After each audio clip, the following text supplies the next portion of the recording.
on the agenda was 5D for the state board hearing. Is that cold? Okay.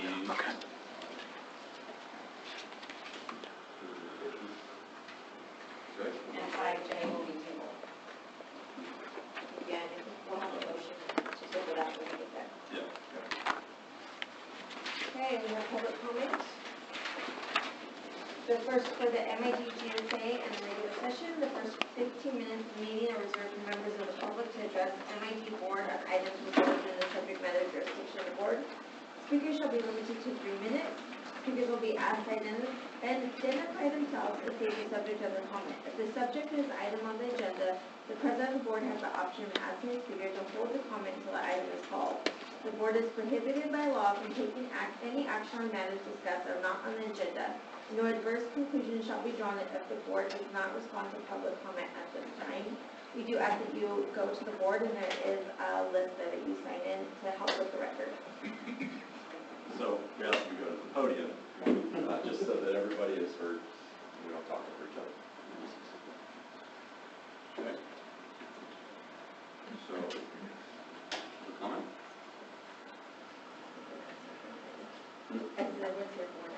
Okay, we're going to recess as the MID Board of Directors and convene as the MID Groundwater Sustainability Agency. And it is A, update on the MID GSA, and we have Groundwater Sustainability Plan, GSP release, the June 27, 2019 letter from the Leadership Council for Justice and Accountability, and the Madera Sub-Basin Coordination Agreements. Yeah, so just a few updates on the MID GSA activities. The Groundwater Sustainability Plan, the joint plan that's being released by Madera County GSA and Madera Water District GSA, City of Madera GSA, and MID GSA is set to come out within the next week. When that does come out, we will be doing a press release. We'll also be doing a constant contact, and we will have information about where people can access the plan and how they can make comments to the plan. We'll also, at each of those agencies, there will be a hard copy of the plan that people can come and check out and take a look at if they so choose. We also will be having an August 7th public workshop coordination committee meeting. It will be at 2 o'clock at the Board of Supervisors around Madera County, and we will be going over what's contained in the GSP and different aspects of the chapters of the GSP. So that will be August 7th at 2 o'clock.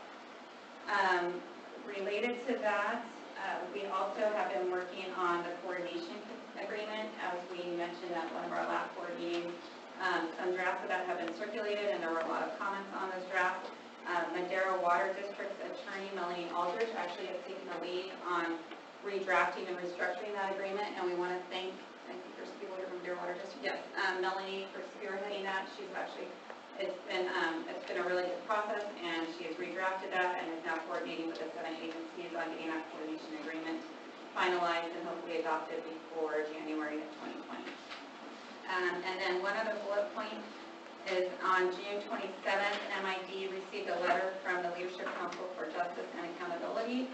It was addressed to MID and the Madera County GSA. We included that in the board packet, so hopefully everybody had a chance to take a look at that.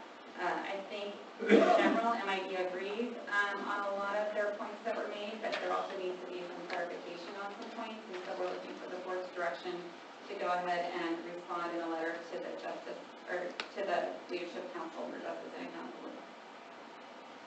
The board would like to do that. Comments from the board? Yeah, having read it, I'd like to direct staff to write a letter in response pointing out the differences between one GSA and another GSA. How many there are, clearly they've been to a lot of the meetings, but I don't think they understand the separation between the GSAs and the various issues within each GSA and how they relate to the plan.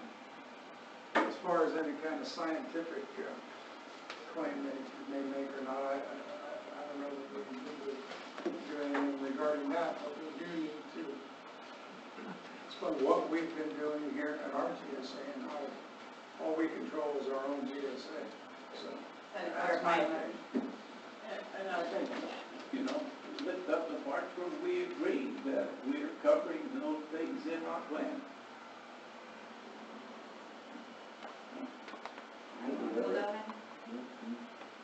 discussion. We'll go ahead and draft that, and we'll work with John himself on that. Very good. One other item just on public outreach, specifically the timing related to the release of the plan. We will be having a group at the fair, as you all know.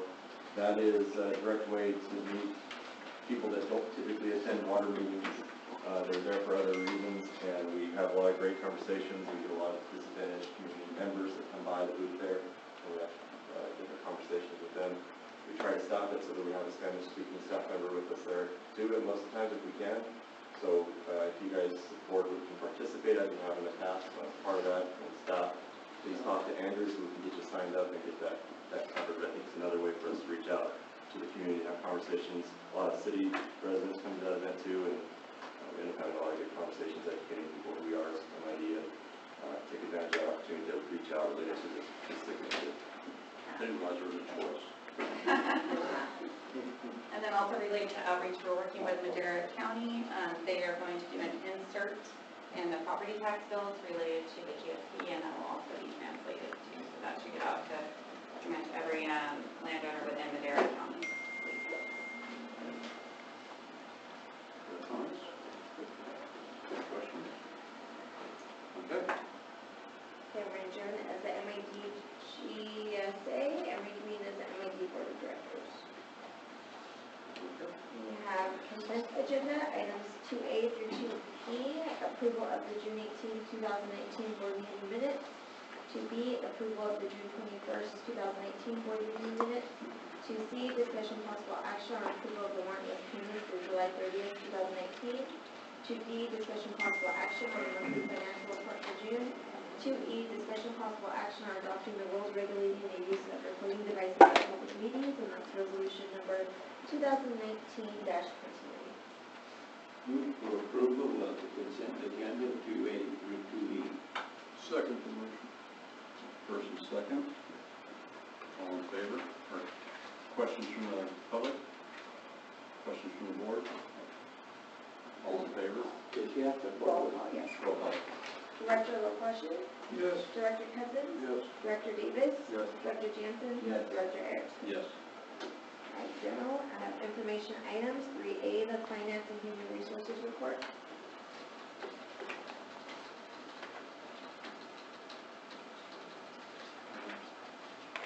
Go ahead. I'm scrolling. Yeah, I'm just trying to figure out, is it me or her first? Oh, excuse me. You're first, yeah. Okay, all right, thank you. All right, yeah, approximately 19,100 acre feet was delivered to original district land, 5,100 acre feet to subordinate land, and 1,200 acre feet of operational management water in June for total water sales of approximately 3.2 million. The 401k audit was completed, and the audited financial statements are included in the board packet. Water costs have increased due to additional amounts of water being purchased by the district, thereby resulting in a budget modification request being added to the board packet. And then the semi-annual bond payments in the amount of $2,188,000 and change, and $1,218,000 and change for the 2015 and 2016 bonds respectively, for a total due of $3.4 million, all due September 1st. And we have funds available to cover them. Okay. Questions from the board? Questions from the public? Okay. Next. Okay, so with respect to our HR department, I'm happy to share a wellness grant application for this year has been approved. Again, these grant funds, we have been able to increase employee engagement, allow our staff a better understanding of their benefits throughout the year, and maintain to improve the overall health and wellness of our employees, which ultimately minimizes absenteeism, improves productivity, the idea. We had a few trainings over this past month, most notably our CPR and first aid training. The majority of our staff are now certified, able to respond to emergency situations as needed from our staff. And lastly, the majority of our HR efforts this past month were focused on the implementation and enrollment of our 401A plan with MID and MCWPA employees. I'd like to report that through the education given by Brian Griffin, the support of our controller, Anthony here, In coordination with HR, we have 100% enrollment next to our plan. So we're really happy about that. And that's all I have for you. Questions for Tanisha? Thank you. 3B, engineering operations and maintenance report. I'll start off with some of the engineering work that's been going on. I was contacted Dario from county regarding the Department of Fish and Game permitting process. He's the one who's in charge of getting the pre-screen operation permits for the creek, so he wanted us to get it on hand and get some pictures of some creeks. The Fish and Game was requesting some pictures, different crossings, and see what kind of growth there was in the creek. So we went ahead and made a map up and got him that information. And that's good news. It sounds like maybe the Department of Fish and Game has actually started to do something on the creeks, hopefully, but we'll see how that goes. 2020 capital improvements, I'm working with the engineering department on working up some budget numbers for 2020 budget. Big Creek Mountain Practice, we went up and closed the Big Creek gate up there. We have to close it July the 6th through November the 30th. So staff went up there and took care of that. Also, engineering staff is still working on doing some GSI map, which is putting our right-of-ways and things like that on mapping. And at some point, at another board meeting, I have planned to bring in our mapping system and show it to everybody and let them know what we've been working on so you can see what we're really looking at, the picture of the map we're trying to do. So I think it's something that we needed for many years here, look at the map and be able to tell where our right-of-ways are in different locations. So hopefully we can do that at some other board meeting. Other than that, operations in the maintenance department, 6.2 intake, we're about 156 CFS, 24.2, we're about 155. 32.2 intake, we're about 156, Madera, Canal. The 18.8, actually, we shut that down last month. We converted our water, so we got water coming out of Hidden now, Hidden Dam, so we're running down the river, running about 220 coming down there. So big main intake is taking about 120. Other than that, operation side of the water deliveries are going pretty good. We did have a pretty good flow last month, about 702. We're down to about 509 now. I'd see a little higher, but it's, it's what it is. So it's still pretty good. So we're still keeping some pretty decent flows. Other than that, grader work is still going on. We're doing quite a bit of that. We're also working on a project right now through the China Garden that goes through the county, Lyons County Country Park. We've got 2,000 feet of canal that runs right down the center of the park, and over the years we had issues with the silt buildup, and we always get calls and there's the water going over into the baseball fields. And just recently spent about 2 weeks up there cleaning that out and it all fixed up. There was also some crossings that the county had put in that were actually too high. It was giving us a bunch of problems. And we did those crossings for them. We got them set at the right location. Right there. Clarify that the city is here. See, yeah.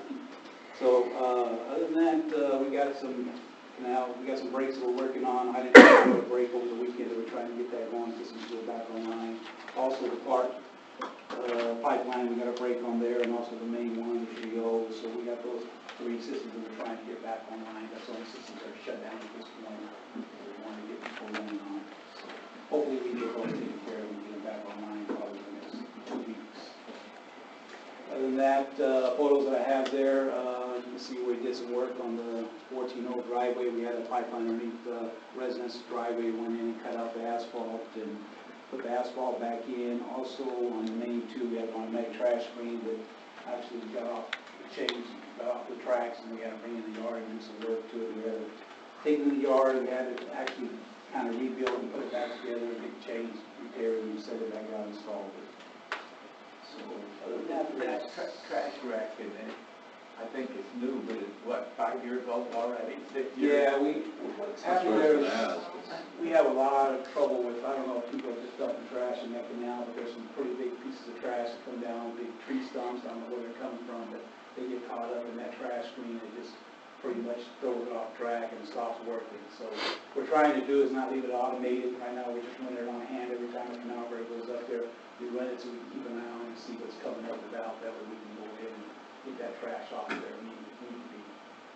So that's kind of been something that's actually happened 2 or 3 times already with that trash Portion collection. of that canal is kind of an easy access from multiple points. Yeah, I don't know where this stuff comes from, but it collects a lot of trash there.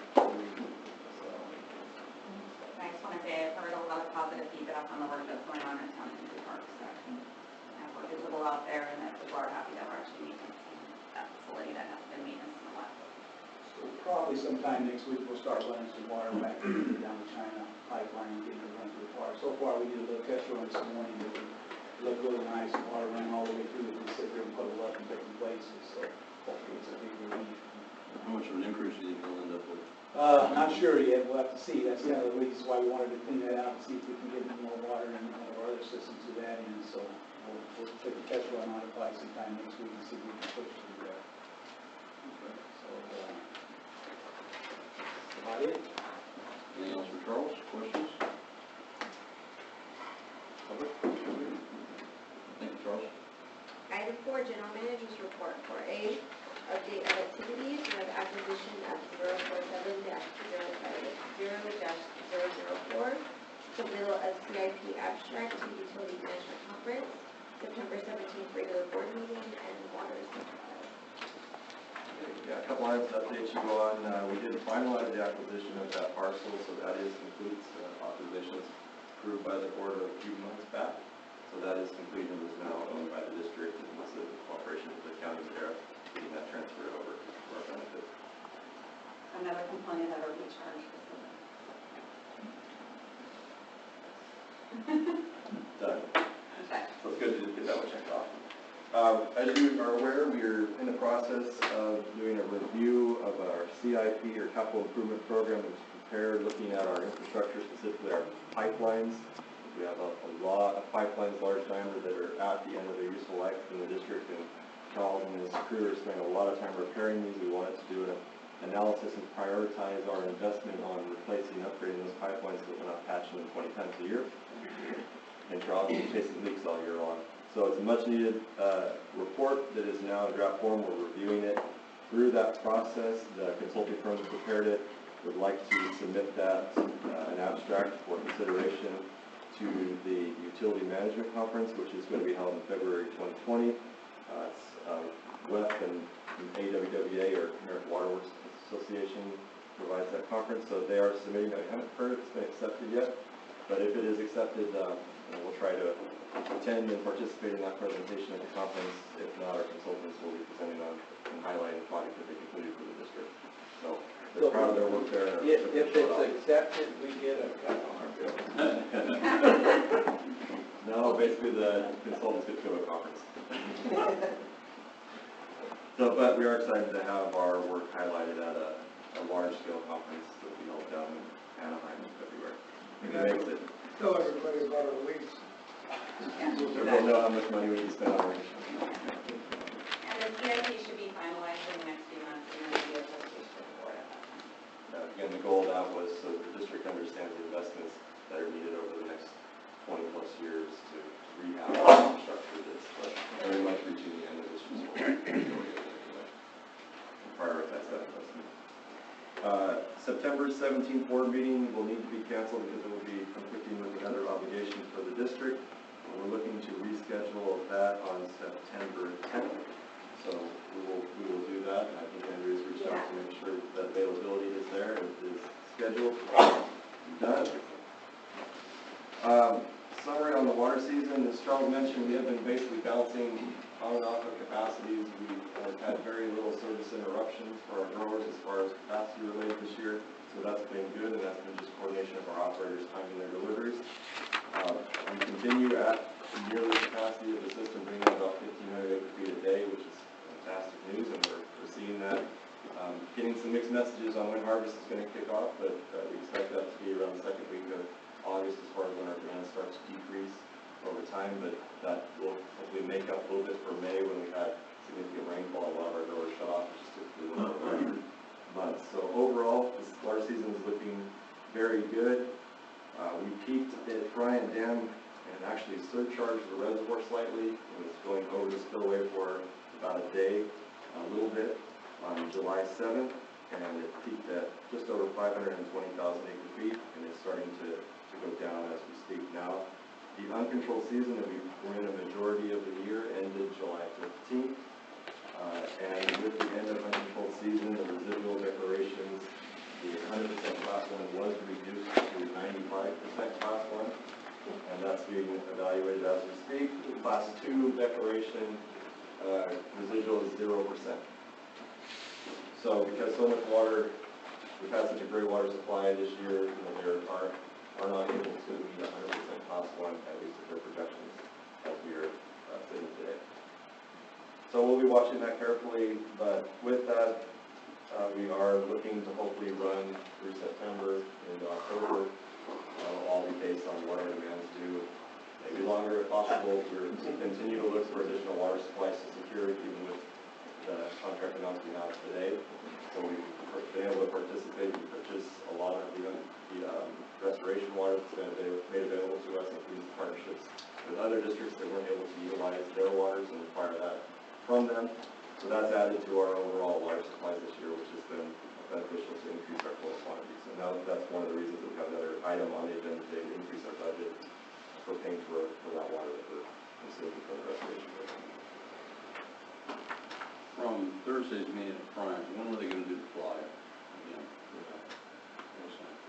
I'm not sure on I the, think it's coming first of the week. I think it was within here next week.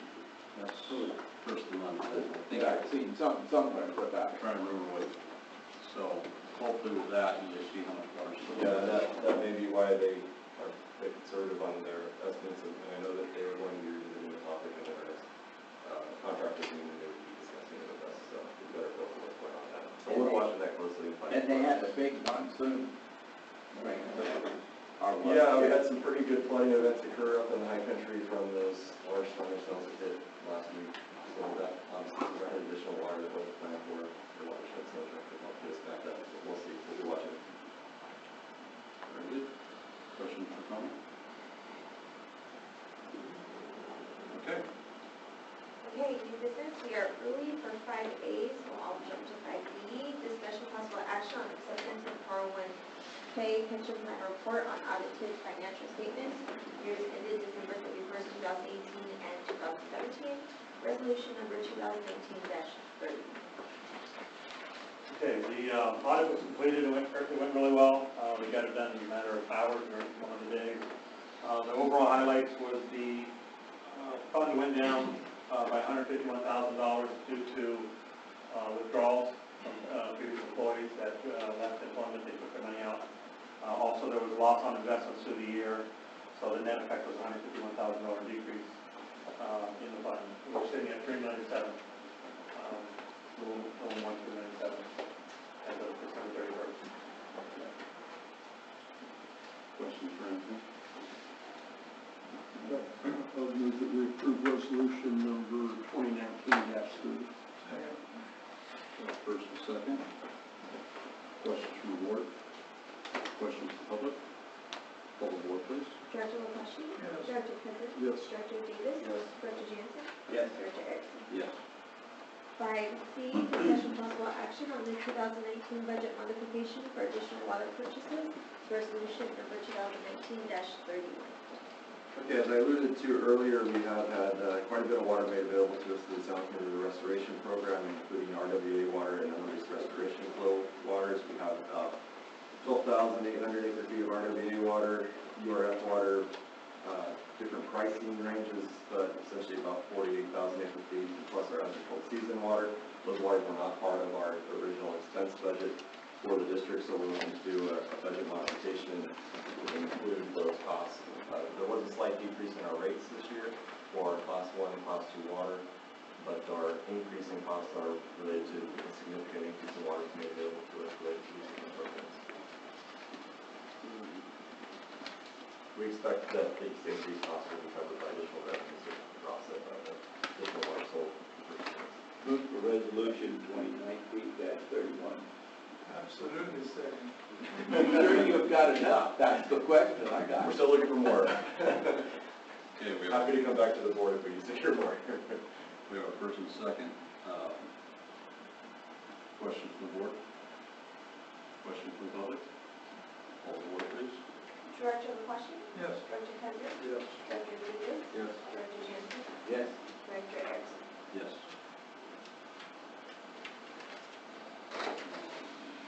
We got 5D, discussion only on the State Water Resource Control Board meeting for Fresno River Irrigation. So as the board's aware, the district gonna step up. Okay, sorry.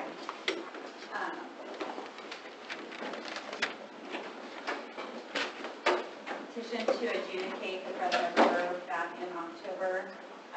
The state board has issued their notice of opportunity for public comment and the notice of public board meeting. The public board meeting for the State Water Resource Control Board will be on Tuesday, September 17th at 9:30 a.m. is when it's noticed. People are able to submit comments to the state board, and those comments are due by noon on Friday, August 16th. With that, the state board also issued a letter and a fact sheet, and in the fact sheet, they provided their staff recommendation, and so just so the board, our board, MID board is aware, the state board's recommendation is that the state board staff proposes that the state board postpone granting the district petition for up to 8 months to allow the district and riparian landowners on the lower Fresno River to attempt to negotiate a management framework for the Fresno River that will resolve existing and future conflicts over the diversion and use of water in the watershed. If after 8 months negotiations have not resulted in substantial progress towards a feasible voluntary solution that will achieve long-term water administration and compliance in the Fresno River watershed, staff proposes to return to the board and seek immediate adoption of the petition for statutory adjudication. And then in the rest of their fact sheets, they go through and outline many of the milestones and progress they would like to see negotiated in those 8 months.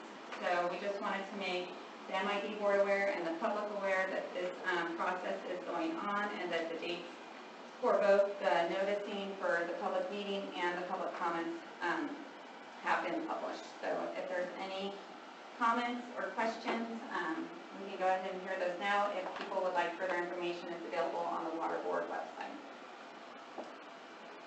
Okay. Comments from the public? Board? Okay.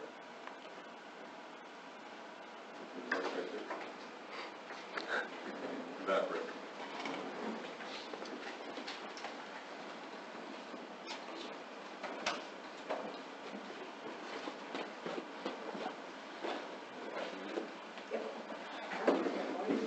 Five B, discussion possible action on the Madera Churchill Water and Power Authority participating employer agreement for the 401A plan. That's resolution number 2019-32. So the board is fully aware, we did convert from a 401k to a 401a recently for Madera Irrigation District employees. As part of that, the Madera Churchill Water Power Authority employees were under the MID 401k plan. That was taken to the Madera Churchill Water Power Authority board to consider converting over to MID's new 401a plan, which that board did vote to do. So they would also need to enter into a participating agreement, so we would need to now approve and their acceptance of that document. So this actually will authorize entering into the participating employer agreement with the 401a for Madera Churchill Water Power Authority. Move to approve resolution 2019-32. Second. Brian got it? Yeah. It's not in right here. Okay, we have a first and second. Questions from the public? Questions from the board? Hold the board, please. Yes. Director LaPasha? Yes. Director Cousins? Yes. Director Davis? Yes. Director Jansen? Yes. Director Erickson? Yes. 5-0. 5F, discussion possible action on approval of the Madera Integrated Regional Water Management Plan Proposition 1 update. That's resolution number 2019-33. Carl. The Regional Water Management Group, a group that is required to be in existence by the Department of Water Resources for grants and such, they often require that we have a plan for the county. We did a plan, I think, 5 years ago, and they called for an update. We spent the last 9 months updating it.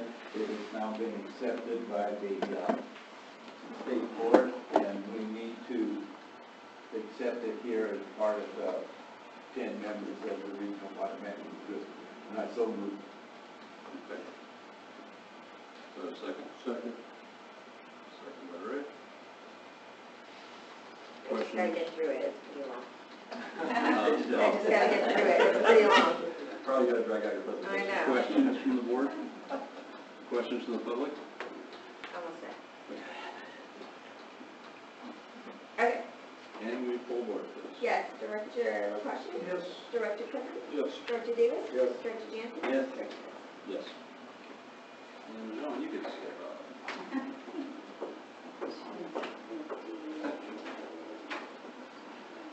Okay, I have 5G, discussion possible action on conflict waiver with Ranger Jones Healthcare. That's resolution number 2019-34.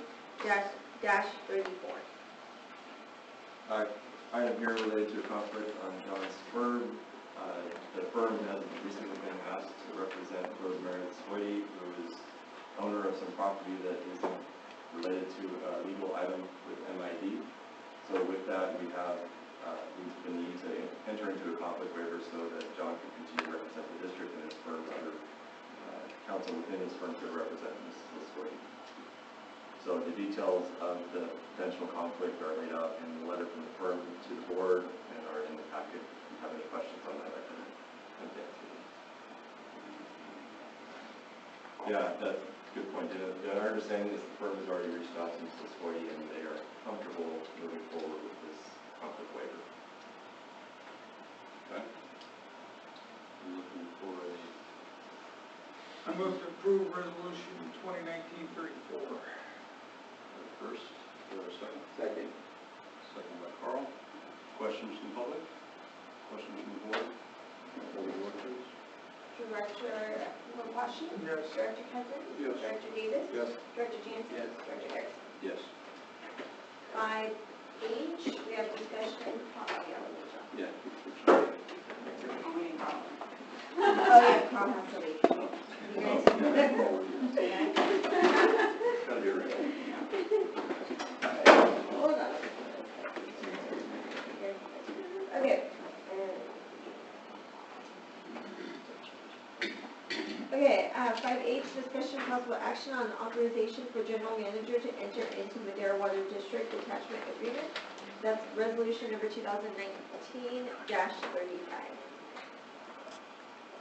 Please. So as the board is aware, there are 79 parcels that are located in both Madera Water District and Madera Irrigation District.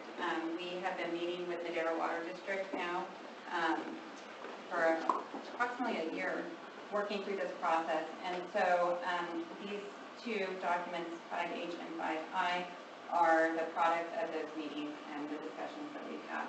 So with that, there is a detachment agreement. This detachment agreement is between MID, Madera Water District, and the landowners of those 79 parcels. Madera Water District is going to be reaching out to those 79 landowners to initiate the detachment process from MID, so those parcels will remain in Madera Water District, but would come out of Madera Irrigation District. And then with that, because those parcels were within MID and were categorized as subordinate parcels, MID would then be entering into a water supply agreement with Madera Water District, the district and agency itself, for water supplies, a replacement supply and supplemental supply to make those parcels in the district whole. The water supply agreement would become effective when 90% of the parcels, of the 79 parcels, are detached from their irrigation district.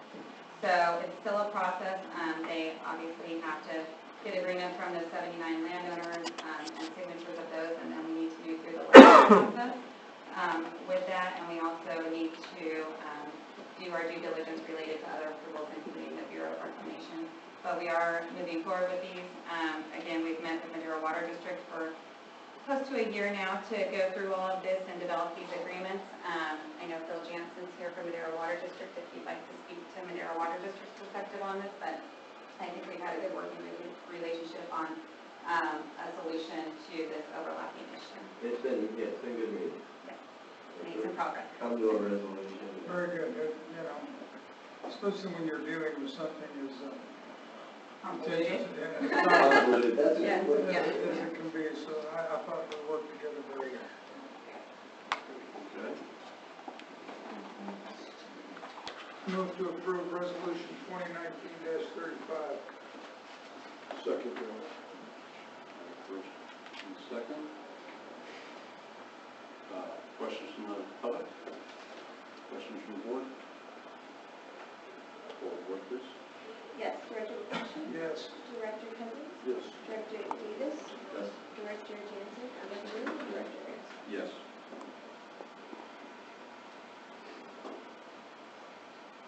And you need a motion for the next one too, right? Yes. Yes. 5I, discussion possible action on water supply agreement between Madera Irrigation District and Madera Water District. I'll move to approve 2019-36. First. Second that also. Second. Questions from the public? Questions from the board? Poll the board, please. Yes. Director LaPassion? Yes. Director Cousins? Yes. Director Davis? Director Jansen out of the room. Director Erickson? Yes. Oh wait, And 5J, yeah, 5J. we need a motion to table. So we're still working on a few documents related to that item, so we need to table it to our next meeting, which would be September 10th. I move to table resolution 2019-37 for our next regular meeting. Second. Now we can be just voice. Yes. All in favor, aye. Aye. Opposed? Thank you. And just for the public, the outstanding items were just exhibit. The record did them organized. Yeah. Everything good than the other.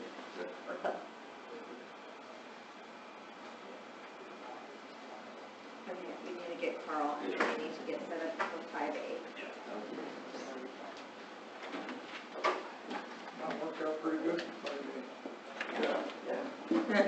See how we accommodate this stuff? Really amazing. Yes, I need to, Right on. This is what's,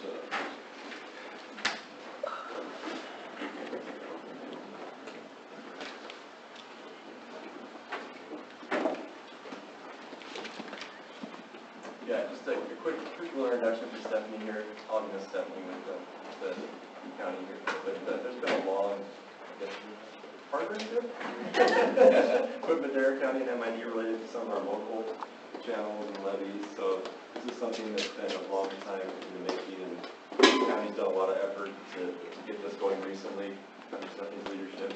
So we're looking for the future and working together on this, but also getting the county going on whatever we can to support this effort. Thanks, Stephanie. and if Kim also go in.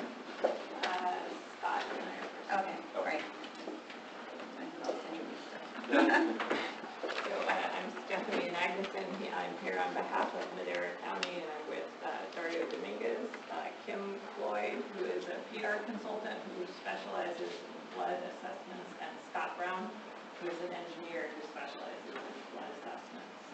So we want to give you an overview of some of our challenges. We'll give you some background on the Madera County Flood Control Water Conservation Agency. Quite the acronym. Yeah, It rolls off the tongue. How do you pronounce it? You know I'm not going to try. Thank you. We're going to talk about our problems to resolve, our proposed solutions. Scott's going to walk you through the assessment methodology, and then we'll show some preliminary assessment rates. I'll emphasize preliminary because they're preliminary. We're putting something out, we're getting feedback, we're doing a fair amount of tweaks. What is the MCFCWCA? It's an acronym. So it's a subdivision of the County Department of Water and Natural Resources. Its purpose is to reduce flood risk and damages. It's responsible for maintaining an enormous amount of levees and channels, both project levees through the Central Valley Flood Protection Board. These were built by the Army Corps of Engineers in the 1960s and then turned over to the county for maintenance. And then project levees, which are up above those. We also have culvert stitches and have discovered some dams. Yay. So problems to resolve. Our agency lacks funding currently. It's at about $150,000 a year. That's not enough even for grants that require a match. We have been unable to comply with increasingly strict state and federal regulations for the operations and maintenance of the channels and levees. We've We've received an unacceptable grade 5 years in a row for levee maintenance, so not a good report card. Project levies have been removed from PL 8499. That means we lose the eligibility for federal disaster assistance from the U.S. Army Corps of Engineers. That's important. We're now on a critical list from the Central Valley Flood Protection Board, and we have the risk of the state taking over the operations and maintenance. With that comes the loss of local control, as well as the loss of control over cost. And most importantly, we are talking about floods, so we have an increased risk and threat to lives and to property. So what are our requirements? Well, we have strict state and federal requirements for operations and maintenance and repair, replacement, and rehabilitation. That's the triple R. There's significant environmental permitting requires, as Charles alluded to. We have the National Flood Insurance Program to administer. We have deferred maintenance issues, and those of you who bought older homes know this pretty well. You buy something, you think you know what the problems are, often they are more. We have to conduct emergency response activities. We have to have reserves for routine repair, replacement, and rehab. We also need reserves for major repair, replacement, and rehab. And typically, we need to function with contracting out the technical engineering part and legal services. We also owe money. We owe $200,000 to County Public Works for assisting us in emergency repairs, and we owe $200,000 to the County General Fund, which we had to borrow in order to begin the 218 process. So the proposed solution is to establish an adequate budget. We're thinking that is around $3.7 million. That would allow us to reduce flood risk, ensure regulatory compliance, regain eligibility for the Public Law 8499. That was the one that allowed us to get federal assistance during floods, and then stay ahead of FEMA mapping.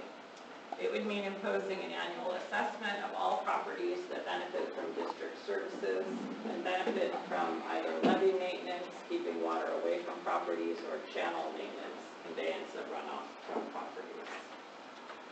Okay, we're at the benefit zones, and Scott, the engineer who did the preliminary assessment, is going to walk you through the methodology.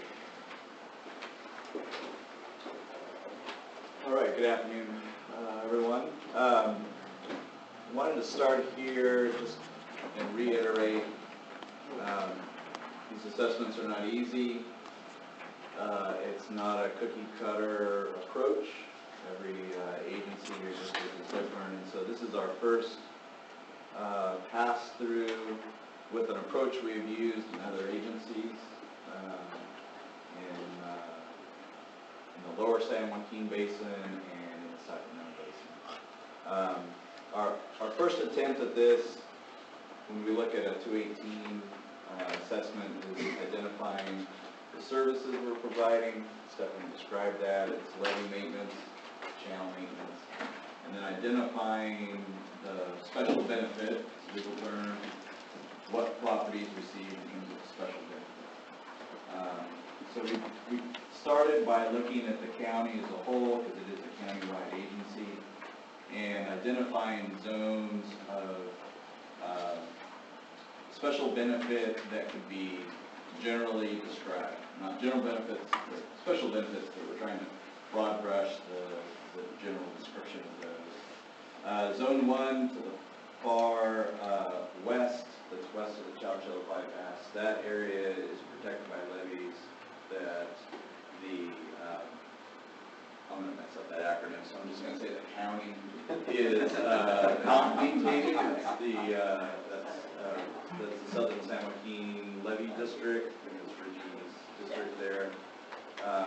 So properties in Zone 1 not included in this assessment. If we go to the far east, it's a little hard to see the divide there, but there's a little bit of some peak shading up there towards the top. Those are sort of the high Sierras, areas that drain either away from the valley or drain into some catchment basins that aren't receiving any benefit from what what the county's activities are. So that leaves us with 2, 3, and 4. Zones 2 and 3 are like the valley floor, generally productive agricultural areas. And we split that in half initially just by following Highway 99 as a rough cut. Areas in Zone 2 are at a higher risk of flooding. That's primarily where the FEMA maps show an A zone with higher areas. Zone 3 also has some risk of flooding from higher events. Both areas benefit from channel maintenance to get the water through the system and prevent backup up on the levees. Zone 4 is what we're categorizing as the foothills. There is channel maintenance. That's where Stephanie alluded to. We found some dams up there most recently. So they receive a benefit more from or particularly from the channel maintenance side, no levee maintenance up in that area. So it's just sort of the lay of the land as we start to walk through the methodology and talk about benefit zones. 2 and 3, valley floor, higher and lower risk flooding. Zone 4 is this just sort of is a little bit more specific in terms of the activities and the services provided. Zone 2, generally west of Highway 99. They're clearing channels, they're maintaining levees. There are some infrastructure improvements through there, culverts, things like that, and emergency services. Zone 3, same types of services. And then Zone 4 is where we have Indian Lakes dams, and those that we're assessing. President River Parkway Trail, it's sort of a cleanup program to maintain trash and debris in that section. There are infrastructure improvements through there, and again, emergency services to respond. Where's the Parkway Trail? It is through Oakhurst.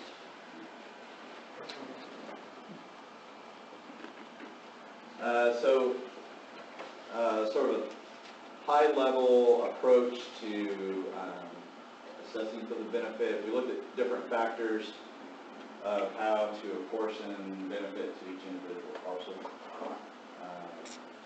We look at the 2 services provided and identify the special benefit of those 2 services. So we'll start using this nomenclature of channel maintenance benefit and levee maintenance benefit. And then we're calculating benefit units, so this is levee benefit units, channel benefit. On the channel maintenance side, we look at how the land use, what type of land use it is. We categorize those into about a half a dozen general categories: single family, commercial or industrial, ag, dairies, and open land space, land use, open space. Of course, how big is the parcel obviously comes into play, what zone they're in. That is attributed to how much of the channel that is being maintained they actually benefit from. We'll walk you through that factor.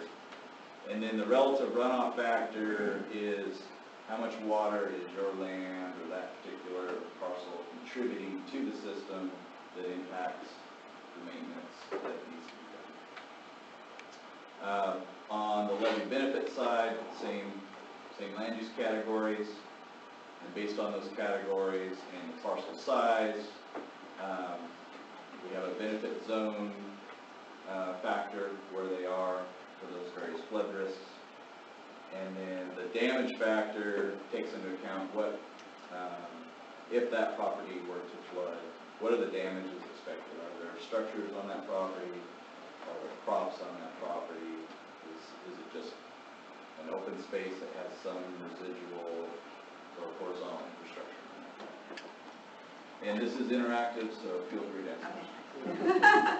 So is the plan to calculate these out for each parcel individually or for zone area?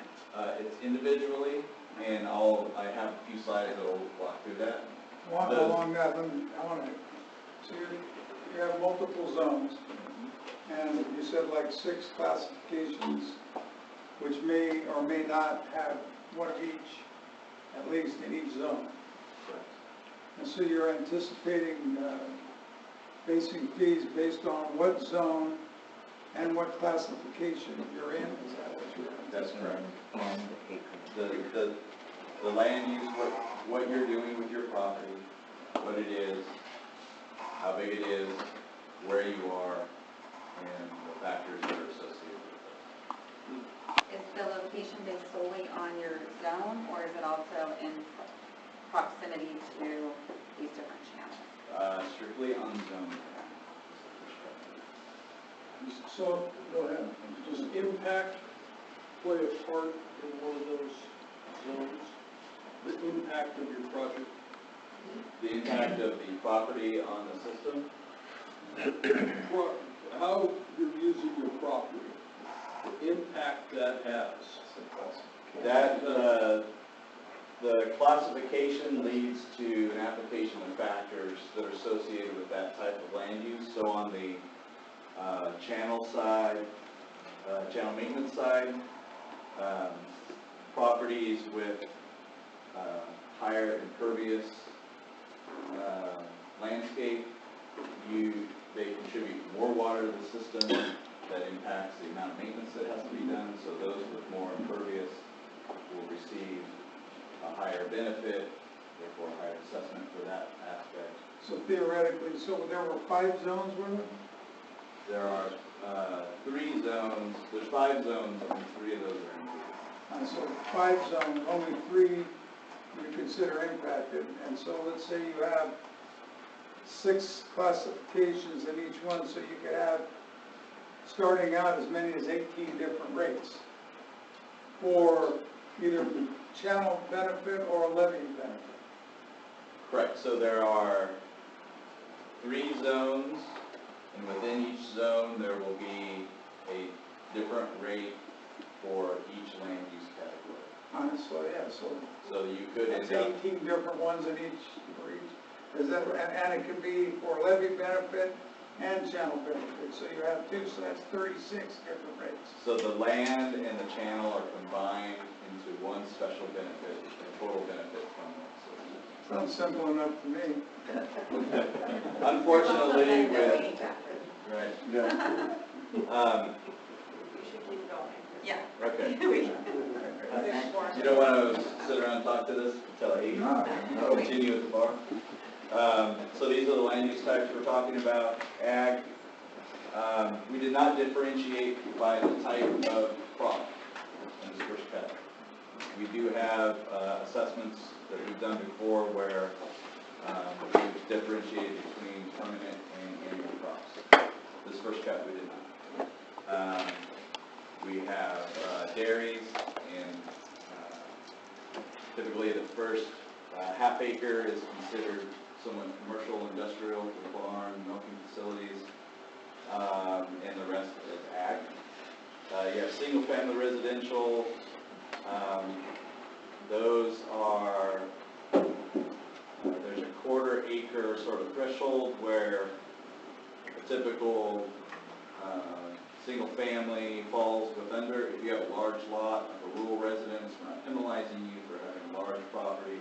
We're treating anything over a quarter acre as open space. Multifamily, apartments, things like that. Commercial, industrial, we've combined for this assessment right now. We have schools and libraries. Those are typically blended rates because you have a combination of sort of commercial-like buildings, big open ball fields, large parking lots, things like that. Vacant developed and vacant undeveloped. The difference there, vacant undeveloped is just a piece of bare land sitting there, nothing's happening. Vacant developed would be like a parcel that is entirely parking lot. It's different than just, you know, a piece of land. Open space. These are properties that are developed to their potential and ultimate use as open space. so drainage courseway, open ball fields, parks, things like that. And then again, blended. We do look at large parcels that have multiple uses. We can't just throw one on them, so we weight them by acreage to come up with a blended use. Last one is district works. That's our category for properties that may be publicly owned or privately owned, but are serving the purpose of providing the service that we're assessing for. So they provide the service, we're not assessing. And then this is the fun part, right? This is the math. Everybody goes to sleep at this point. So some wake up. It's toss up. So we have these concepts of benefit. So we have a total benefit from all services provided from channel O&M and levy O&M. We are making the initial cut that these two services provide equal benefit when looked at across the entire district. So half of the benefit that is provided comes from channel, half from levy, and I'll walk through how we apply that. Our general assessment formula is the total benefit units. This is where we're calculating an apportioned amount of total benefit is the sum of the channel benefits plus the levy benefits times the weighting factor. So the math to calculate the individual channel and levy units comes up to something that is different in order of magnitude, just by the nature of the methodology used. So the benefit weighting factor is there to get the channel benefits and the levy benefits to be equal in magnitude. What I'm wondering is what scale or how do you arrive at what the value of the unit is? Those are the next two slides. Those are the next two slides. So last thing on this slide, we calculate the benefit units for each individual parcel. We add them all up and take the annual budget divided by that, and that gives us a rate per benefit unit, and then each individual parcel has a specific number of benefit units times that rate gives their assessment. We used to do this on a much less rigorous scale. Unfortunately, with the legal climate, the 218 assessments get challenged every year, and new findings come out that make us tighten the calculations down a little bit more each time. Just an unfortunate turn of events. So here's where we're talking about calculating the units. We wanted to know about that. So I have two slides, one for channel, one for levy. So we'll start with the channel maintenance benefit. The actual number of units calculated for each parcel is their property size in terms of acres, multiplied by the runoff factor. Again, this is how much water you contribute into the system. Multiplied times the channel factor, which is the portion of the channel system that you benefit from. What are these pointers, Stephanie? Is it the... Yep. Okay, I didn't poke anybody now, so this is good. So this table here, we started with relative runoff coefficients. These are standard engineering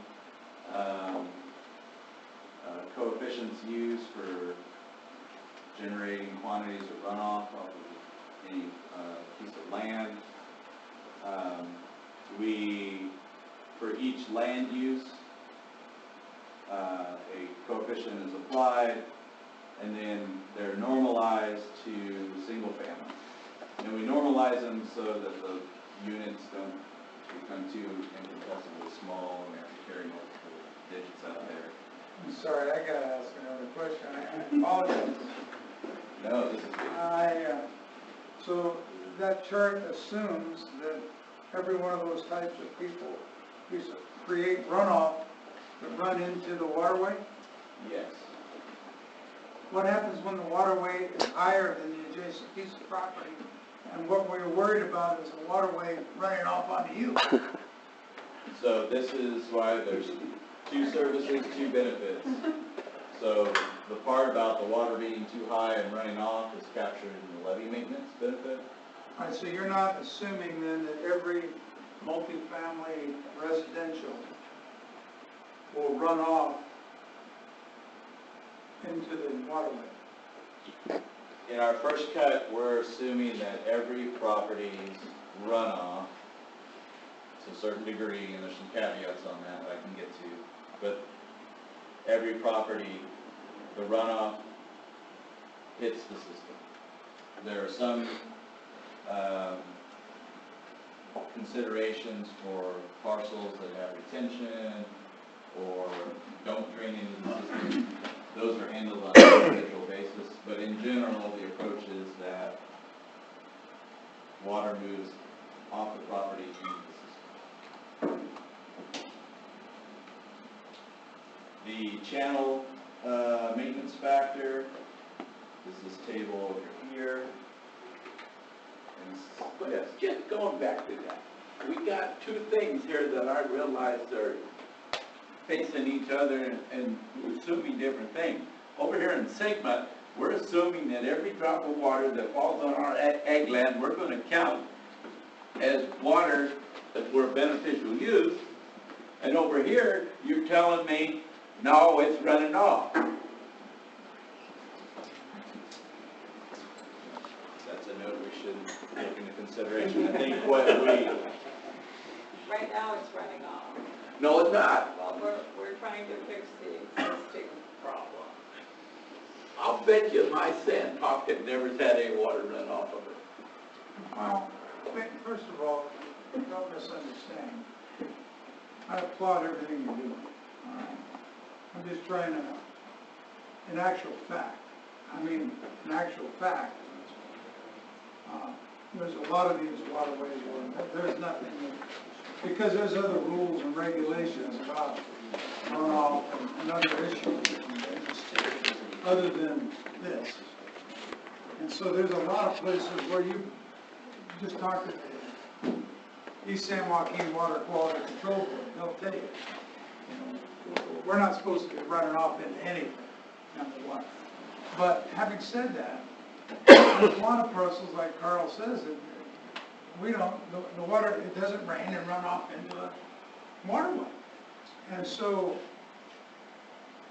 the channel benefit of what it conveys and whatnot is perhaps somehow I think you're gonna have to separate that, because the channel conveyance and flood control, you know what I mean, and maintenance, yeah, we need to do something, no question, but Carl, it's a legitimate point. I mean, there's a lot of pieces the water don't run in, it runs out, you know, that's a problem. So, anyway. and we are looking at those boundaries to make sure the boundaries are correct. We're looking at areas that, like you were saying, they don't contribute to the system. If there's individual land use types, for instance, say, a dairy. Dairy's not supposed to, I grew up in Tulare, so I understand the dairy business a little bit. You're not supposed to run off of those dairies.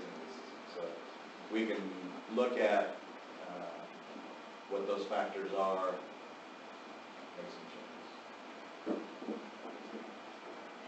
Do you plan upstream channel improvements? And what would they be? Sorry, say, make sure I understand the question. You plan, as part of this, to have upstream channel improvements? Foothills and above, and what would those improvements be? I know that so I'm going to turn to Stephanie or Dario here on this one in terms of improvement plans. So right now in that zone, we have a couple of things we've assessed. There's the Indian Lakes dams, there's the Fresno River Parkway through Oakhurst, and that includes trash as well as vegetation plating. It's pretty overgrown and sort of an example of invasive plants. But I don't know that we have a handle on Zone 4 the way we do with Zone 2 and Zone 3. Zone 2 and Zone 3, there is tons of research from all sorts of state agencies. We have things to compare it to. We have lots of known problems. The foothills are more of an unknown, and so that's one of the reasons we're meeting with Supervisor Wheeler to make sure we've quantified everything. But there are flooding risks. There's creeks, including the Fresno River and Feingold Creek and Forest Gold Creek, that have special hazard areas identified by FEMA. So it's a growing edge, and you make a good point for Zone 4. I'd like to point out that upstream channel improvements would likely result in water sooner than So, I mean, that's a good segue into the next set of factors here. What our initial rip through on the methodology was that there's a channel system that runs generally east to west, conveying stormwater runoff through the system, either to be discharged into the Chowchilla bypass or to be routed to detention, sort of groundwater recharge basin areas. And we made the assumption that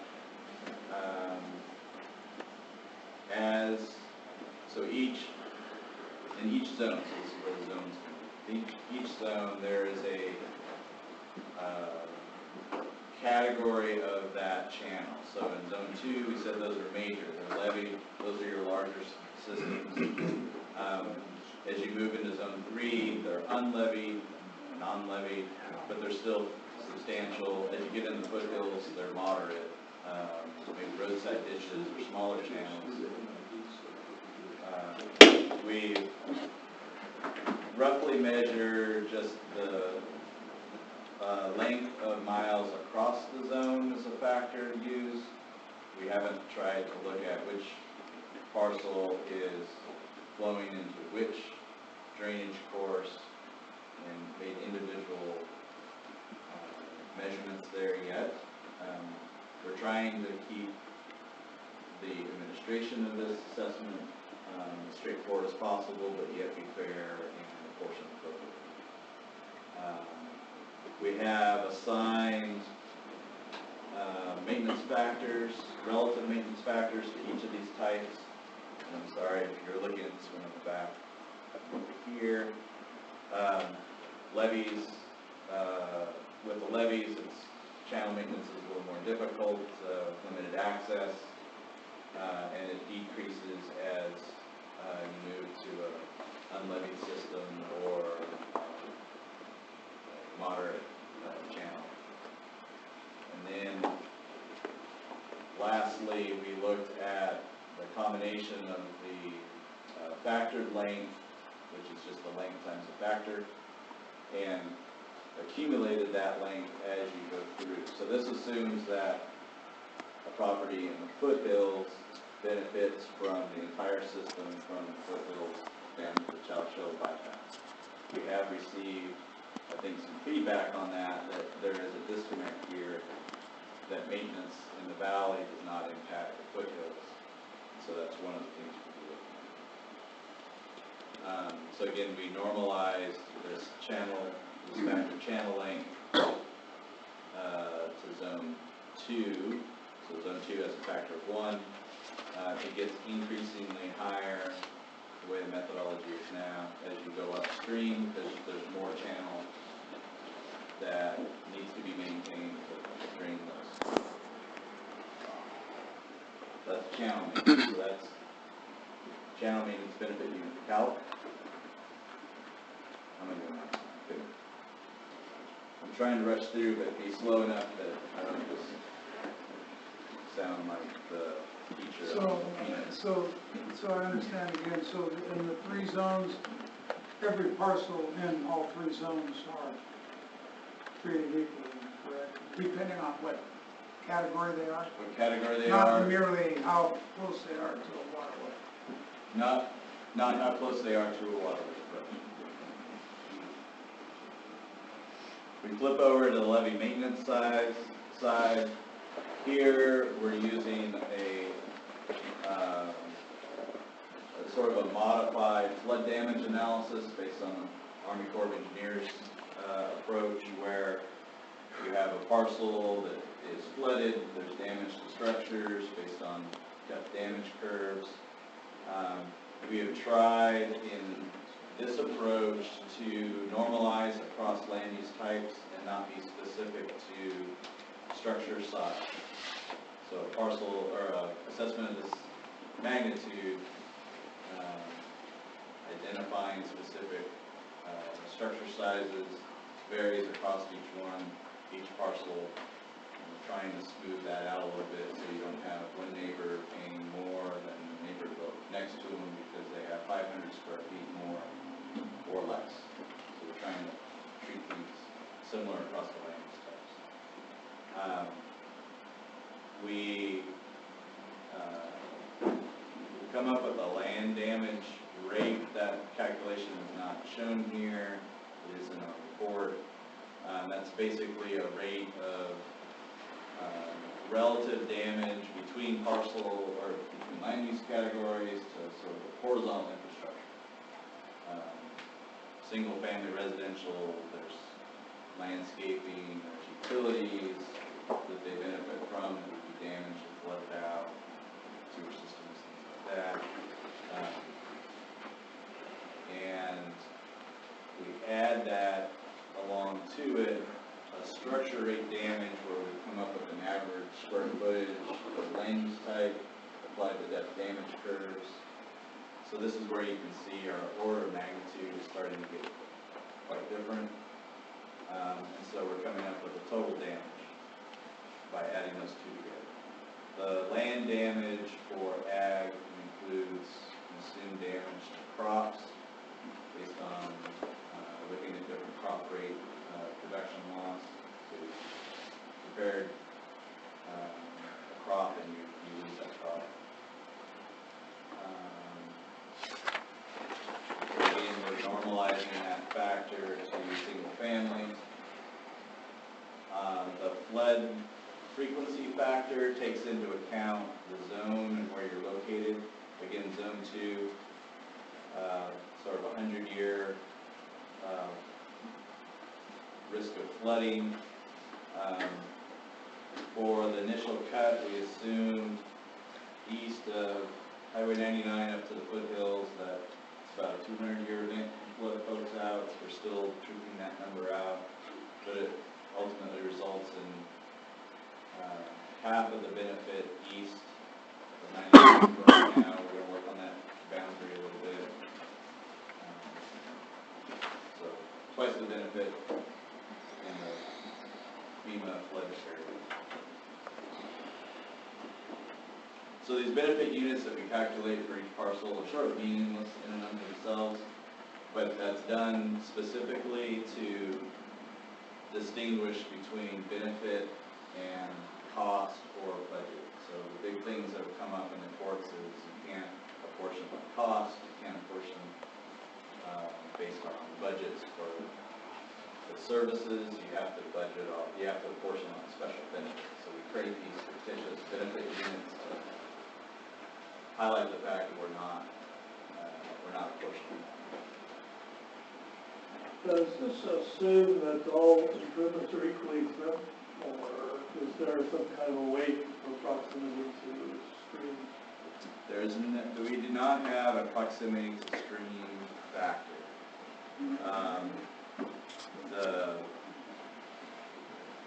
looked at the channels through each zone. Aside from the foothills, I'm going to set the foothills aside because we're still assessing that zone. In the valley floor, there's general courseways that are maintained by the channels that are maintained by the county, and those are fairly regularly spaced, with the exception of Fresno River is a little bit south of the other sloughs.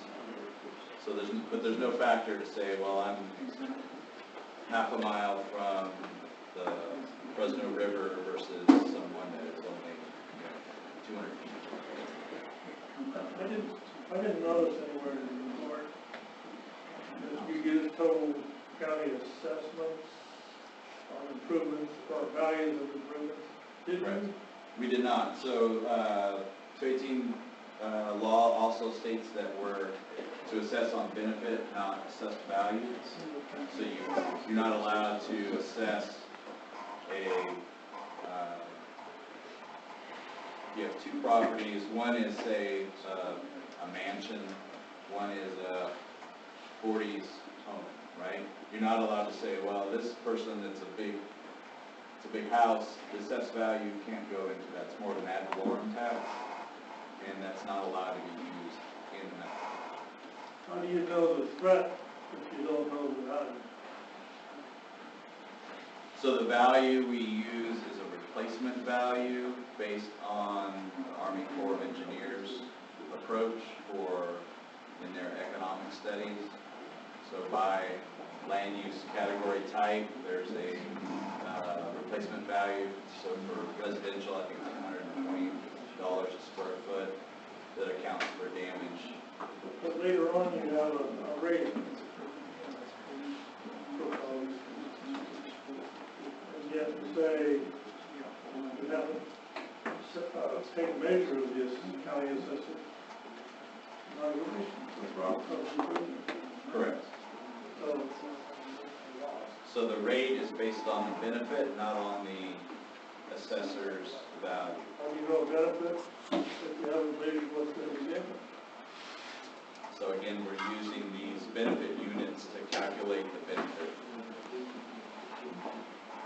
relative amongst parcels.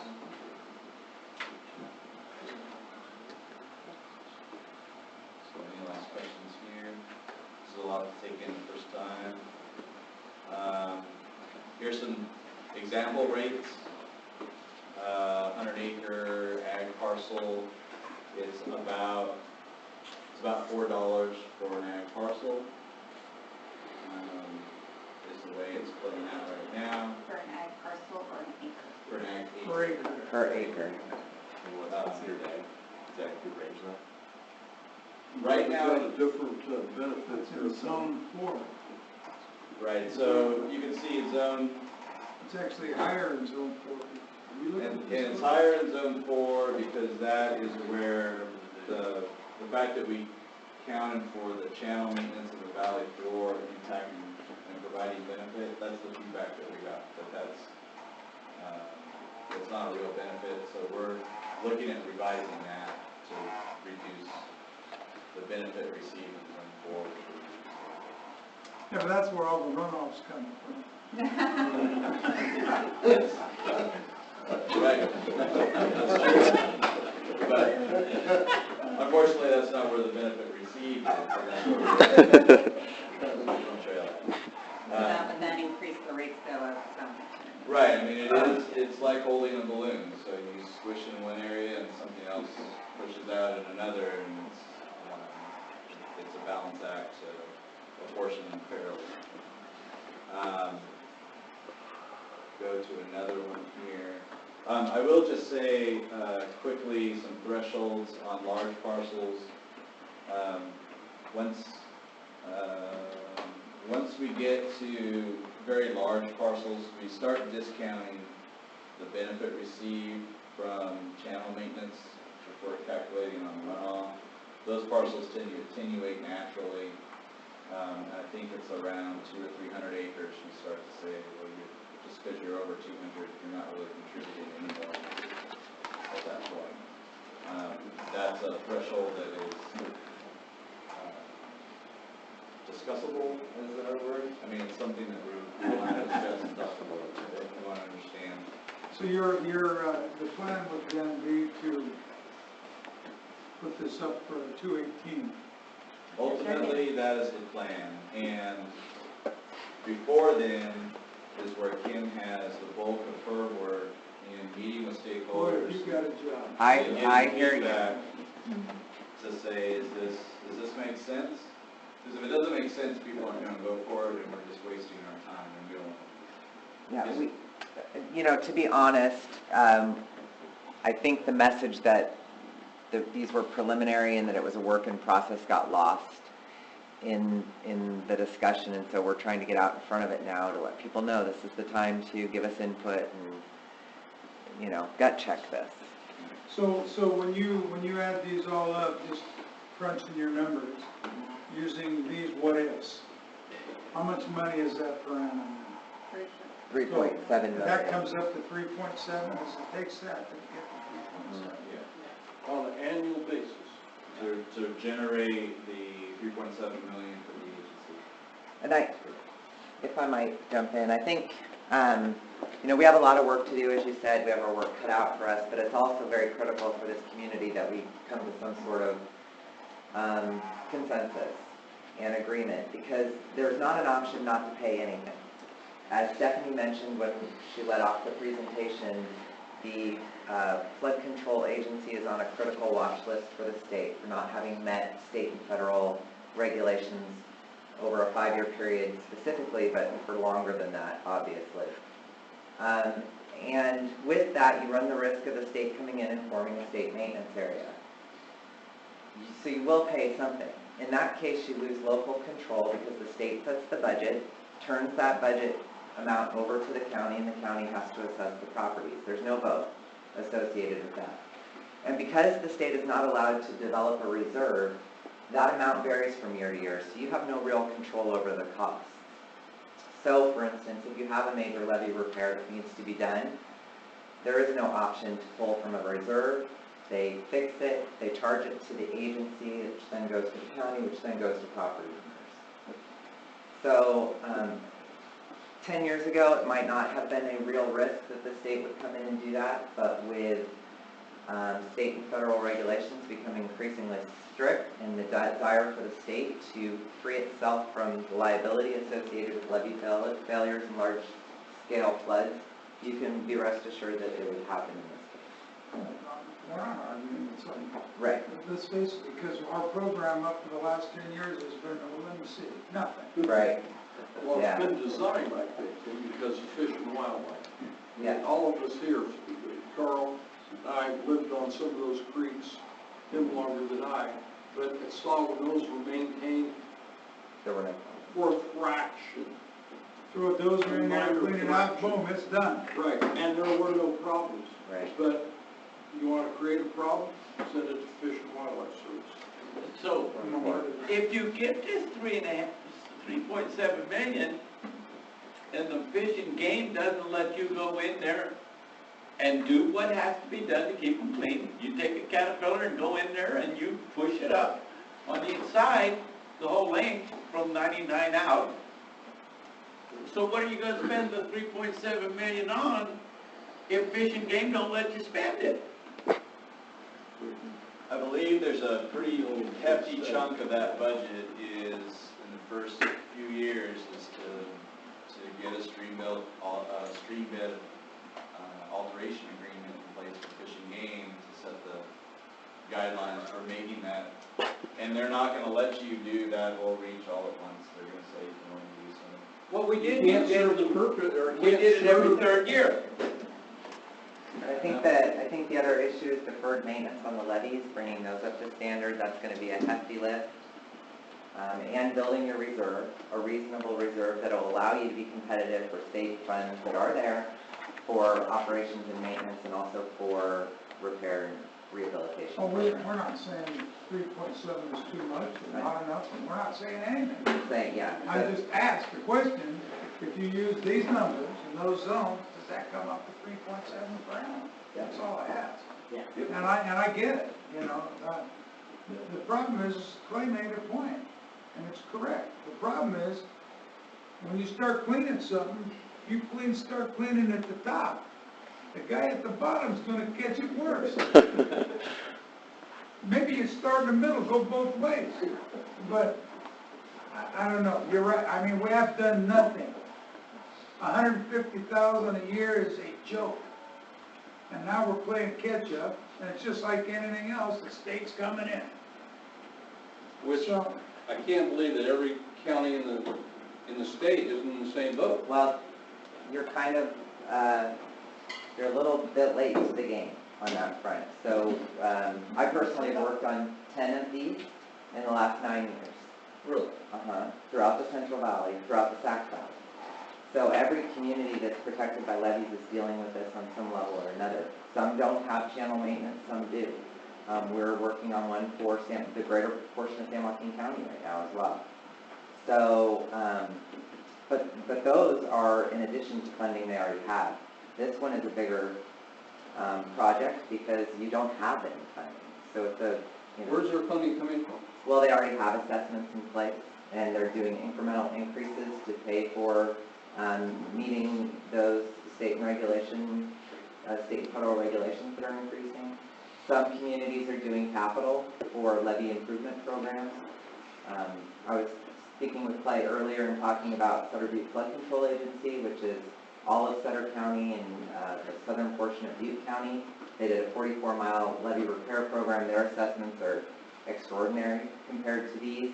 Not only that, but now they're going to go back and ask them for operations and maintenance funding. So this is not, and it's not just a California problem. It's any community protected by levees. I have a lot of approach questions. So, first off, for my board, our public agency is going to be exempt. No, public agencies are not exempt under public. We heard that. That being said, each parcel is looked at to see whether that parcel is receiving a benefit or part of the facilities that provide it. So if you have a parcel that is the channel, that's not assessed because that's provided. MID owns quite a bit of acreage that is rangeland and would be considered probably agriculture. Yeah, we need to look at rangeland. That was something we discussed today. We need to look at how that differs from other ag properties. Not only that, is some of that rangeland can also take a tremendous amount of water. Right. That's what we need to look at. Converted onto. Okay, so is the voting going to be by acre? No. No, the voting is weighted by your assessed amount on a per parcel basis. Basically $1 per vote. So if you have a $414 assessment, you have 414 votes. And it is weighted, and it's 50% plus 1 of return ballots. So if you don't return, they don't count. It's a protest? It's not a protest. It's like an election in that only those who show up get counted, but it's based on weighted votes. So if you have, 10,000 possible properties, but only 2,000 ballots come back, those ballots are decided by weight. By the way, amongst themselves. Yes, you just count. Anything that doesn't come back is a non-vote. So, how close are you to, sounds like you're doing a little more massaging on these numbers. So how far along you think you're about 80% there, or where you, I wouldn't say 80%. not even that close yet, huh? No, this is the first trip. I'd say we're, as far as the grunt work of getting through the parcels, we're probably 80% of the way through understanding the parcels. But as far as identifying the right factors, we're halfway there. Do you understand that I'm going to use a 10-year average total of that assessment up there in zone 4 is more than the land is worth and will sell for? Close. So we understand we need to take another look at zone 4. That's based on Back 100 from acres. before it's supervised. It's based on 100 acres, so it's $4. That's 100 acres. Oh, $4, okay, that's $4. not per acre. No. But that is a high percentage of what its potential return is. Yeah, right. But the damage and the budget was $1,000.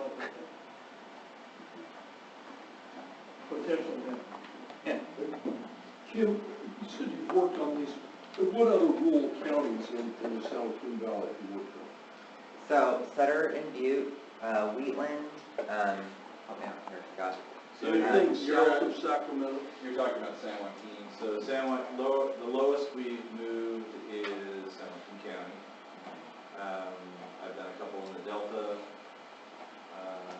We've done entirely rural to entirely urban, but up in Yuba County. where the potential is much You higher. know what, yeah, So you that's know part of, Here's what they got up there that we don't have, Rain. water. So part of the learning curve here is understanding the difference between Heartland, San Joaquin, and Sacramento. Well, I asked a question earlier, how does this interface with percolation improvements of their segment? So how it interfaces with Sigma, I think that it is separate and divided and not interrelated in terms of calculation of benefit and assessment. I think in general we say that if the channels are clean and functioning properly, we're able to move water to the right place for the purpose of Sigma. But we're not tying the two together specifically because we don't want to commingle the benefit of two different programs. Percolate, you don't want it to move, you want it to sit.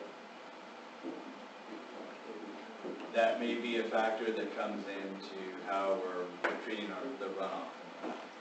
I agree. My other question was, are you guys going to factor in any kind of annual increases? Cost of living. So we will have an annual escalation factor. We usually tie it to, we have to tie it to an equation by law. There's a couple different indexes that we can tie it to, whether it's one of the CPI indexes, which is usually more labor intensive, which seems to be the right application here because the service is more labor intensive.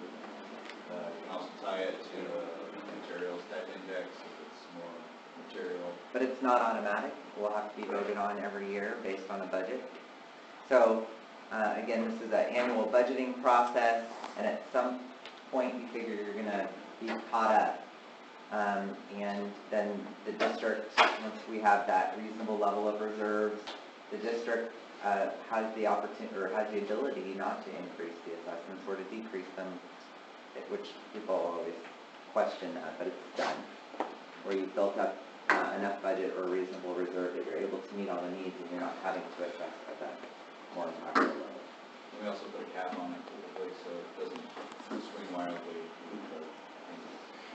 So, go ahead. Did you work with San Joaquin? Did they have an election? No, they're coming up before this one. Okay. Well, I did do one in San Joaquin, yes, and that they've all passed. We've not had one fail yet. I hope this wouldn't be the first. But again, we have a lot of work to do in making sure that it makes sense, that it is based on benefit, and sometimes not everyone will be happy with that analysis, but you have to tie it to benefit. You can't turn knobs just because people don't like the answer. Well, I applaud the county for starting someplace, but because when we do this, all we get is a deposit slip and not the checkbook. And as long as the state has anything to do with it, we will never catch up. Well, I think we could do this for $1.5 million a year in-house. Well, and But the state will not allow you. They'll spend 3 years worth of that doing studies. The studies get, in that amount of time, how would you be done with it? well, this would be locally controlled can't operations and control maintenance. You can't control the permitting process. Yeah. You have to go Which through is the what we permitting all run process. into. But on the actual labor side of doing the work, levies especially, channel maintenance, that is done in-house. What you don't want is you don't want it turned into a state maintenance area.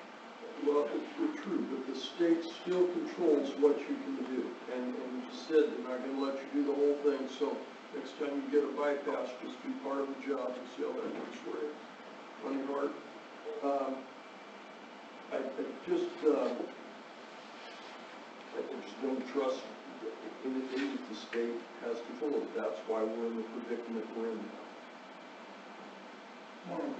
And also probably have to, deal with prevailing wage and deal with all this when we've had cat skinners come in and clean that canal out. We had an unfortunate accident once, but that could happen, any place. They hit a pipeline. So Stephanie, there is, of course, I don't know the last time they built, under your auspices, there's a flood control board, right? And Board of Supervisors is the Board of Directors for the flood control agency. There was another, You had a committee. oh, there was a committee. Committee, but it hasn't been It's always been the board. What was that? the WAC, Yeah, the Water Advisory Committee. That has been dissolved. Yeah, but there was a difference. Flood control was part of the name of this other committee, but Was it a regional flood management plan? I can't remember. So anyway, basically the Board of Supervisors is going to be administering these funds. But they are the Board of Directors for this agency. I just want to clarify one thing you said earlier. So the budget each year is going to be set and can vary, and then these rates are going to be based off the budget? But there's the maximum rate. So for example, for this, I mean, this is just, we know this is going to change, but if it's $4.14 in this zone, it can't be higher this next year than $4.14. And then the year after, it couldn't be higher than that plus cost of living, right? It can always be lower, but it can never be greater. So you do have more control over those costs than you would if the state were doing. And if they don't, then it can always, so say one year they opt to have it lower, but then the next, if they want to go higher plus the cost of living, the max always continues to follow the cost of living. Scott, is the max cumulative, or is it, you lose it if you don't use it? I've seen it done both ways. I prefer that it's not cumulative. Right. Because So if you don't use it, every year it's the previous year's rate plus the escalation. Now, if they choose to say we're only going to assess half, then the following year it would be the previous year's full amount plus an escalator. But it's not like you can go along and 0, 0, 0, 0, and then all of a sudden jump by 50% because it's been accumulating all the time. It's always based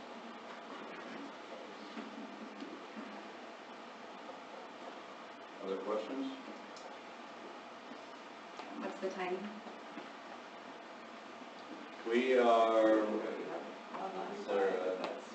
so these example rates, we won't go through them, but they're in your presentation.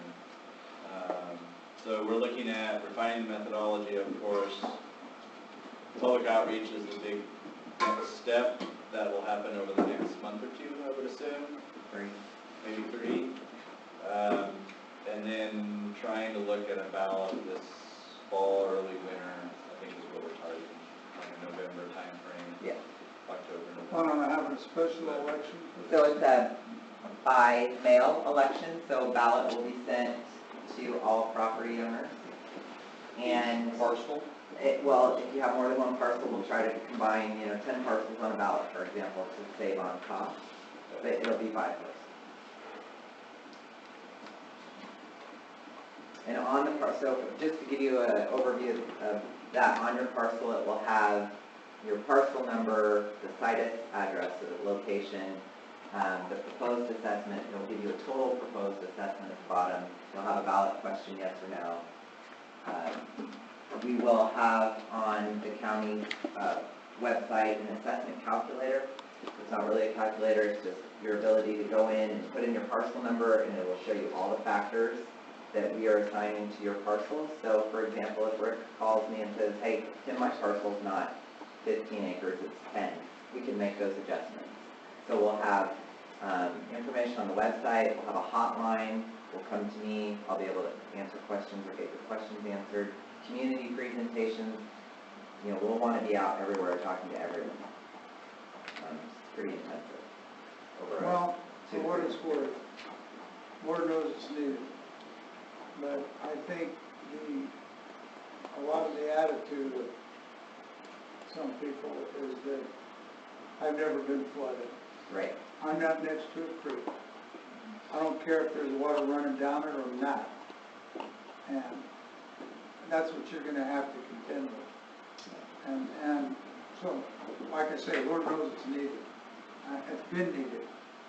And I don't think there hasn't been a bigger uproar in the community because of the prevailing attitude that I'm just. Well, right, because there have been no serious negative There's consequences. been no, yeah, well, unless you're one of the guys that gets flooded, you don't care. Well, I like to tell communities that we hear this in every community, including those communities that have been flooded to the rooftops.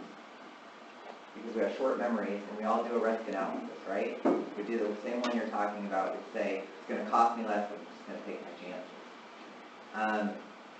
But I talk about two types of floods. There's the real flood, which has its own level of damages, and then there's the paper flood, and that's the regulatory flood, and that's the case everyone will find themselves in if we don't bring our levees and our channels up to state and federal standards. So it's not an issue of if you're going to pay, it's what you're going to pay and for what. So in this case, you're going to pay something. Is it going to be for improved levees, improved channel maintenance, better flood protection, local control? Or are you going to pay basically what amounts to a tax for someone else to do the job for you? I thought of one more question, sorry. With your essentially zones of benefit, does the money that's collected from each zone have to be spent in that zone? No, we're not allowed to do that. In fact, it would be five separate assessments in that case. So it all goes into the fund, and then they have a plan for how they maintain those channels and those levees for those resources. Again, it's based on the benefit from the service, but it's not. The main zone we're in here in California is the twilight zone. So does the board control that? Who controls where they? So they would put together. Yeah, no, I mean, we would put together a maintenance plan, and Dario has that almost done for how we would spend the money, were we able to do this successfully. But every year, it would be part of the budget approval process and the public process. But I'm just saying, thinking you're opening yourself up at that point, you decide to, start here, which caused a problem here, or here, now the county gets sued because of that. Dario's on it. Dario's gonna take care of all that problem. Right. Dario has to do it by himself or all of it. I don't think that you're going to have an awful hard sell if your budget shows that you're going to be spending the majority of the money in the first couple of years getting permits and no projects getting done. And so I don't know how you figure that out, but you can't be, it's not going to sell if the people think it's going to be 3 years of this money going in, and some people, the brother-in-laws in Sacramento, all get the money.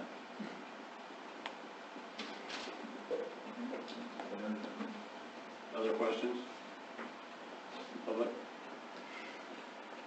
Thank you so much for your time and your very important comments. Good luck. Oh, we'll be back. No, we'll all see you. Excuse me.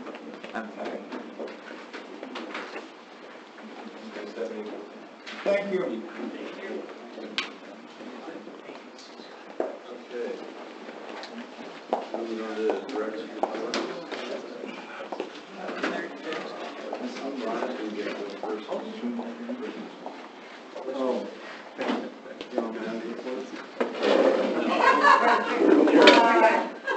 You want to backtrack back to there? We're still thinking about Oh, we're done, right? Yeah. I'm sorry, excuse me. Yeah.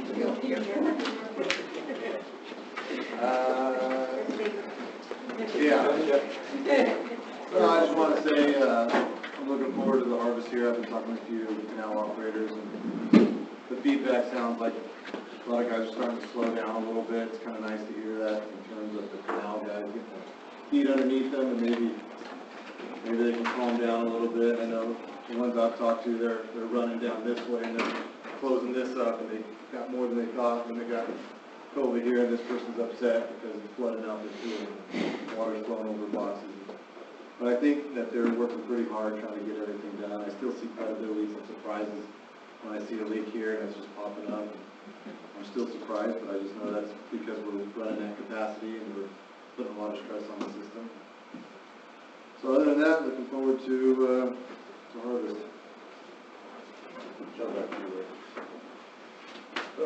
Well, I want to publicly thank the staff and board for their contribution in memory of my father to the Madera County Ag Boosters. Other than that, happy with the water we're getting, and other than a few glitches with getting enough water at times to understand.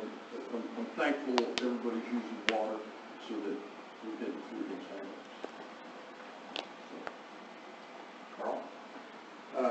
Frank, Power Authority, we didn't have a meeting this month, but we did, going to get a check for $183,000, and that's including that we put $500,000 more in the old plant's reserve fund for the transformer work.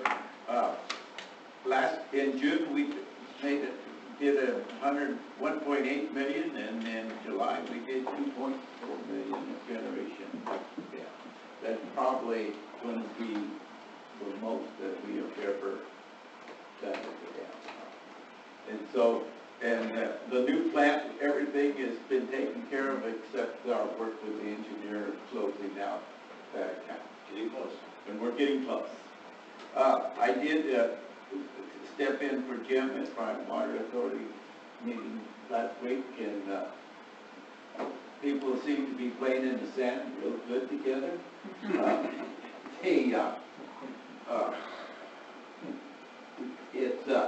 The blueprint seems to be getting a good walk out there. People are responding to it, and they seem to be real happy with their response, especially at the state, both in the houses up there and with the governor.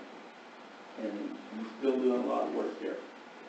And that's probably what the main things, and they told us we're going to have 95% water, and everyone thinks it's going to be more. Yeah, imagine that. Nothing to report, but as I go by our ponds and I'm balancing the reservoir and seeing chuck full of water, and I told a few people, and I think we ought to tell the story every chance we get. Each and every taxpayer in the MID, and especially water user, is paying to put that water in there and to percolate it in the ground. Each and every guy is doing his part to percolate that water in the ground. And, it was funny, you would think people would know that, but it's been surprised how many people, how come you guys got that thing full of water? Yeah. But anyway, so I think that's something that we need to keep pointing out, because people forget that water just doesn't jump in there for free. We're all paying for it. Sure. That's all. And thank you for covering Prime for me last week. I wish the Giants could have won that game. Well, you got to make your wife happy. Yeah, it made her happy as soon as she loses, so. Made her happy, at least I thought of her for her birthday present. And then a few other meetings. I can't think off the top of my head right now. I love my coke in my truck. I think that's about it. I appreciate everyone here, and nobody's leaving afterwards or still staying. Anything else to report? Okay, so our next scheduled meeting will be September 10th. Consider special meetings, since it's only one day. And now Regular you're, session was yesterday. So you still need to go back to closed session for item 1H. so, so we go back to closed session. Thank you all for coming. Little break.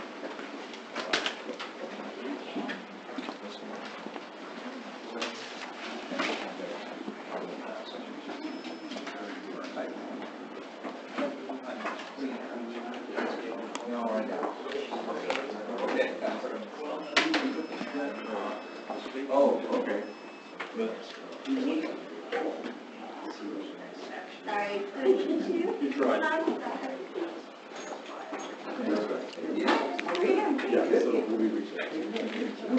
So, good question here. Let me see. Thanks for coming. What's that? Oh, are you? Oh, okay, good. Okay, so you are.